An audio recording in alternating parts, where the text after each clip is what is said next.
ভারতের উত্তরপ্রদেশে দুই বৃদ্ধ সহ ৩ মুসলিমকে পেটানোর ঘটনায় দেশ জুড়ে বইছে সমালোচনার ঝড়। সামান্য ঘটনার জেরে গেল ১৫ ফেব্রুয়ারি অক্ষয় সিং নামের এক বাইকার ওই ৩ জনকে ক্রমাগত চড়থাপ্পড় মারতে থাকে, করে আপত্তিকর মন্তব্য, এমনকি মাথা থেকে টুপি খুলে ফেলতেও বাধ্য করে।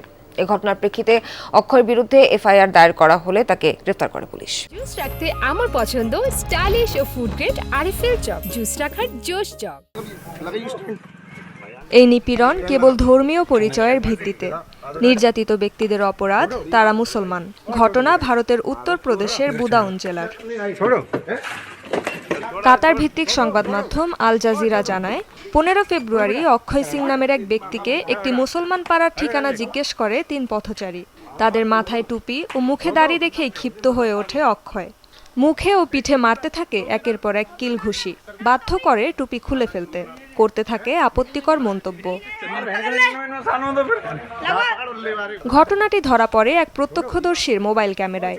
ভিডিও সামাজিক মাধ্যমে ছড়িয়ে পড়লে দেশজুড়ে ওঠে সমালোচনার ঝড়। বিভিন্ন মানবাধিকার সংগঠন ও রাজনৈতিক নেতাকর্মীরা দাবি তোলে এর সুষ্ঠু তদন্ত ও বিচারের। প্রশাসনের উপরও বাড়তে থাকে চাপ।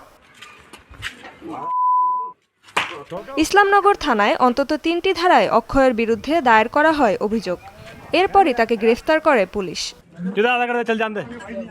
মানবাধিকার সংগঠনগুলো বলছে, সাম্প্রতিক সময়ে ভারতে সংখ্যালঘু মুসলিমদের ওপর বেড়েই চলেছে সাম্প্রদায়িক হামলার ঘটনা।